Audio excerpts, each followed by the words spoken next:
Thank you so much for doing this, man. Thanks for having me. Totally. We really, especially just these crazy times. Yeah, I know you've got a lot going on in the personal life that you would make the time for us. It's cool, dude. Well, I moved from the living room to the back room. That was my biggest accomplishment this week. It's a hell of a commute these days, right?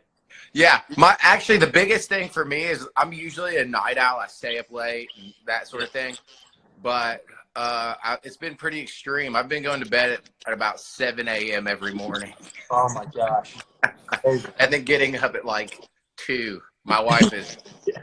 This is breakfast for you. Yeah, yeah. Well, I'm sure they explained it to you, but just to reset the table really quick for the fans that are watching. This is Fandemic. The way it works, I don't ask a single question during these things, Brad. You field them straight from the fans, and these came in from, I thought nationally, I undersold you guys. These are actually from around the world, which is pretty cool. And let's just get into it. This comes from Dave Wachowski, and Dave wants to know, what things did you most and least like about growing up in Kentucky, and how did living there influence you musically? I think the way it influences the most in Bowling Green, just the tight-knit community, the music scene in Bowling Green. Everybody's pretty tight-knit and down, we had one of our dear friends, Tiger Merritt, from a band Morning Teleportation that passed away last year. And it was just the anniversary of that passing. And everybody in the Bowling Green music scene did a live stream, cover songs of their band, and it's pretty cool. That was just a couple nights ago. And so I'd have to say probably just that community was the most influential thing on us as far as being from Kentucky and Bowling Green. The best thing would also coincide with that, about growing up in Kentucky. And then the worst thing would be just, I think sometimes it could be the best and the worst at the same time, but the lack of things to do. And in that you get really bored, but it kind of creates a lot of art out of that. So it is good and bad.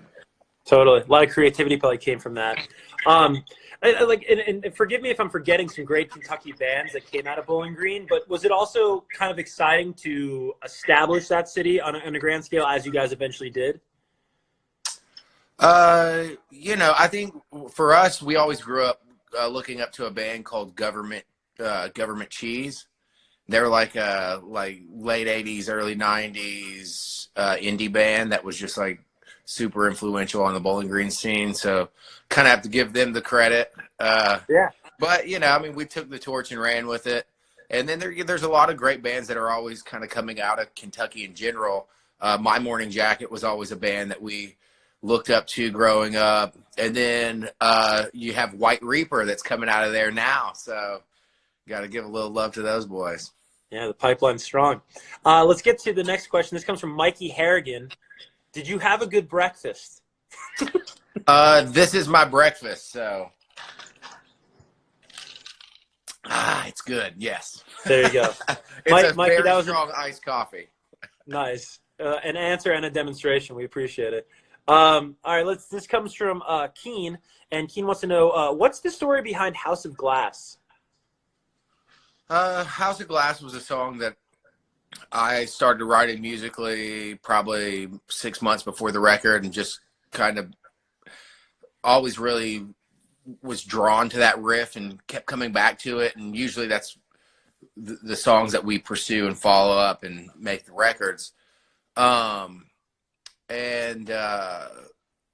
was just, I wanted this very aggressive thing, but I didn't want it to be overtly aggressive. I wanted it to have some layback and some swag to it.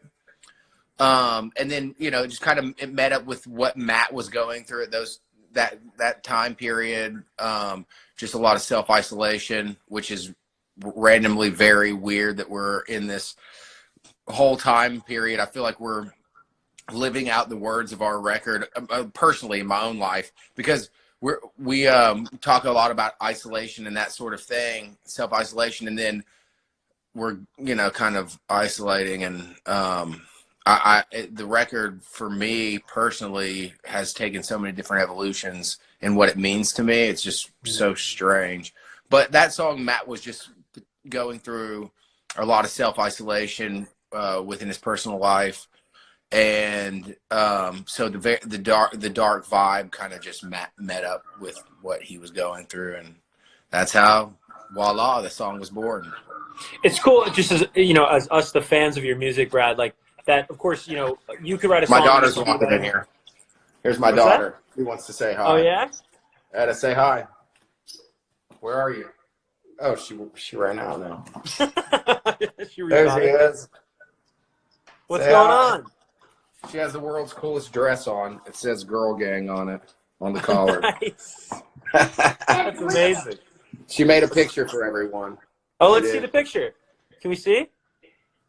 Nice. There it is. Beautiful. Pretty tight unicorn.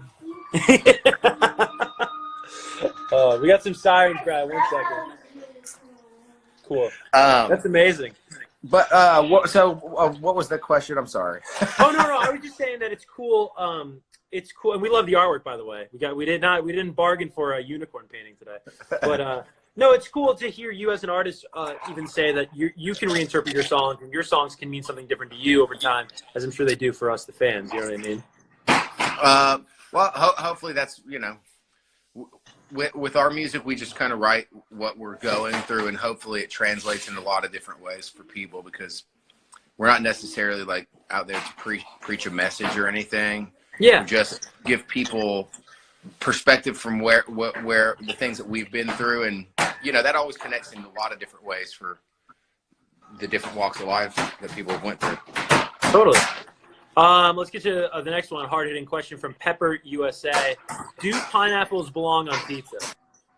I'm gonna have to say I'm a fan. So, and I'm not scared to say so. Don't pineapple shame me. I love pineapples on pizza. It is it's good with ham. They do something in Nashville called a hot Hawaiian. Okay. And it is pineapple, ham, and jalapeno. Damn. It's pretty amazing. I like that. I like that Etta is girl gang and you're pineapple gang. Yes, I am. Now I'm going from a green couch to a green wall. What's up with Fans are gonna have a field day, man, putting stuff on those. I had to go. I had to change rooms. Etta was in the other room. She put a piece of wood down and started tap dancing. I was like, let's get to this next one. This comes from CVR Radio Joseph, maybe. What is your favorite song to play live and why? I like to play Teeth live.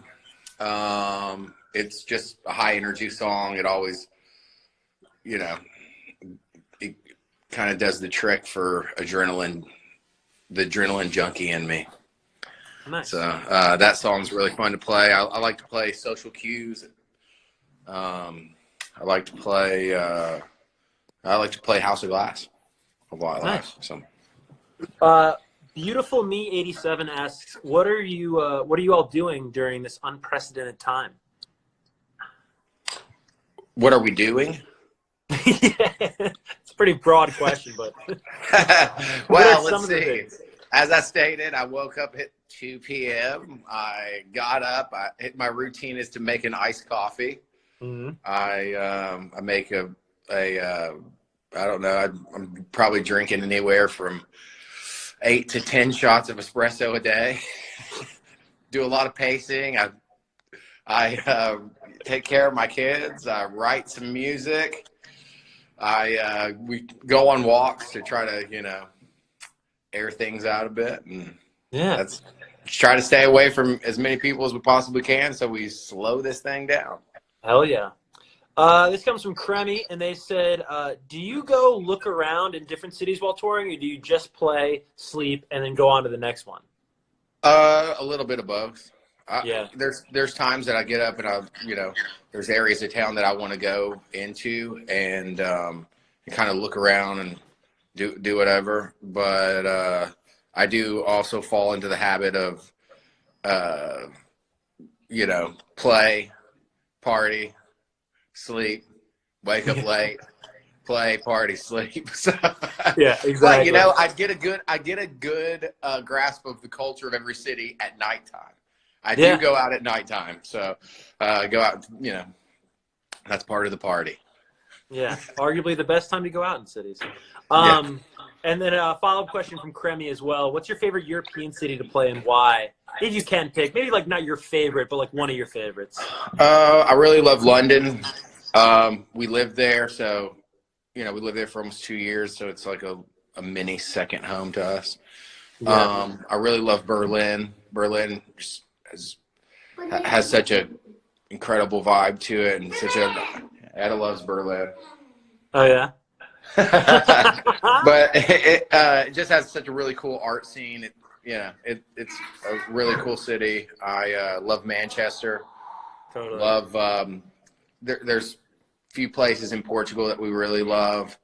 There's actually a festival in Portugal, and I can't remember the name of it. It's a really small festival, but it reminded me like there was probably only 10 or 15,000 people there, and but it has like a Bonnaroo type of vibe to it. And we played it, and we had no idea about this festival when we first played it, like almost 10 years ago. And we showed up, and it was just like the coolest festival that we keep going back to. And it's amazing. That rules. Ed is sneaking in the screen again. Edo, do you want to do your own IG live later this week? You can be the guest. You want to answer a question? Yeah. Anybody Guys, have a question for Eda? Let's get a good Eda, question. Somebody wants to know, is there going to be a tour anytime soon?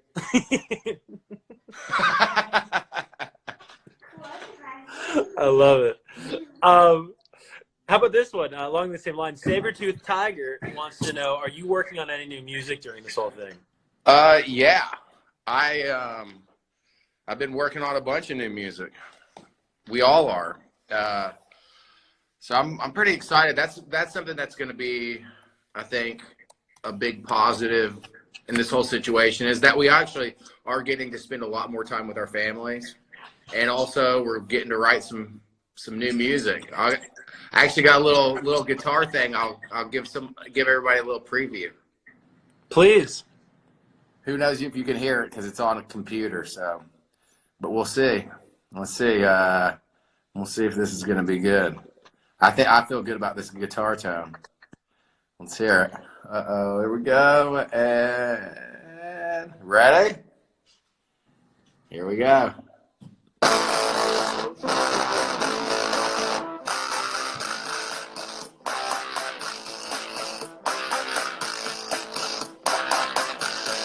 All right, that's Hell all you yeah. get. Hell yeah. When'd you lay that down? That was just a couple days ago. Oh, that's rad. I did a cover of Paint It Black that I'm really excited about. Oh, hell yeah. Great creativity, man. Now Eda has her mask on. Here, this is. Oh, she ran away.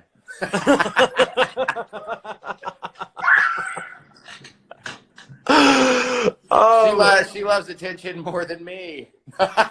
we got a star on our hands, Brad. Here's her mask. Oh, this is what you should be wearing in public, cool everyone. mask. Little mask. That's awesome. Does Eda have a favorite Cage song? What's your favorite song? What's your favorite song? What's of Dad's band? What's your favorite song? I have a lot of them. I don't know. I think it might be Black Madonna. Oh, Black Madonna. Nice. That's the one we're playing on the radio right now, Eda. Woo! I love it. She got on stage with us before, and she sang her and Jared's daughter. We had them do the woos in Trouble. Oh, amazing. I actually did most of the song.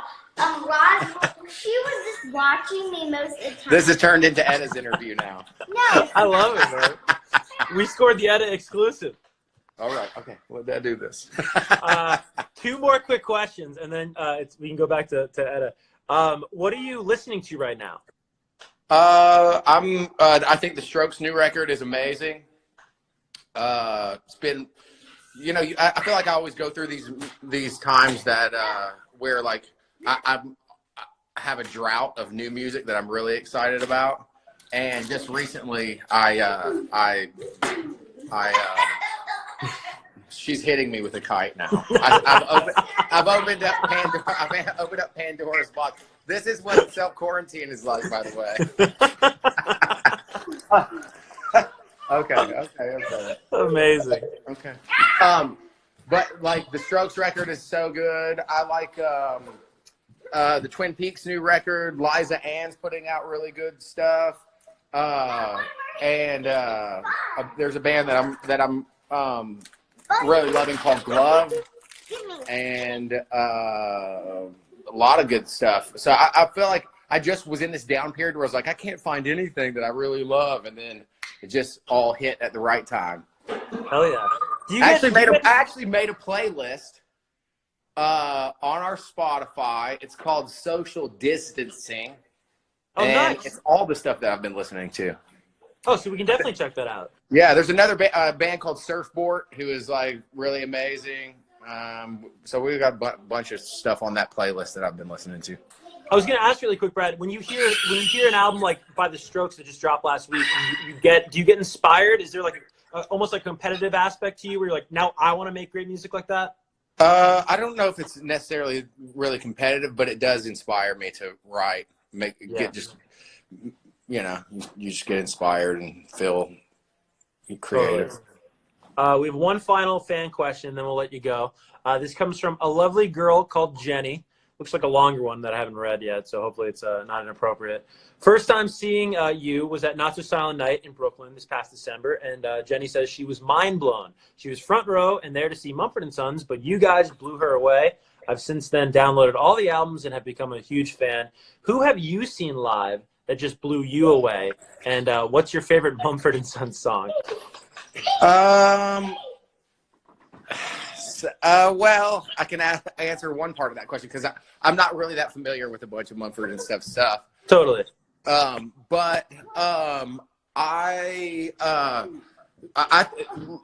just saw last year at Lollapalooza. I was at the Stroke show, and it wasn't the first time that I saw him, but it blew me away. It was amazing. Really? And also the band Glove. They're a band that I had never heard of. My cousin was like, you got to check this band out. And I went and saw them in this teeny tiny club, and I was a fan from the first note to the last. Oh, wow. Amazing. I love it. We got an interview with Brad. We got an edit appearance. We got recommendations for new bands to check out. This was great. This was awesome, man. Thank you so much for doing it again, Brad. Oh, thanks for having me. She wants to show everybody her slime. It's butter slime. Oh, butter slime. Very nice. Etta, do you have a final message for the fans? Everybody stay safe and wash. Oh, you got to say wash your hands. Say wash your stinky hands. Say it. Come on. I had her do a video. She said, wash your stinky hands. Yeah, you want to tell everybody? No. Come on. No. You're on the spot. Amazing. Brad, thank you so much again, man. We'll talk very soon, but thank you for doing this. This was great. Thanks for playing us the new music. Thanks so much for having me. Everybody stay safe, healthy. We got love for you. Let's do this together and get past all this stuff. And wash your stinky hands. Wash your stinky hands. Talk to you soon, brother. All right, see you.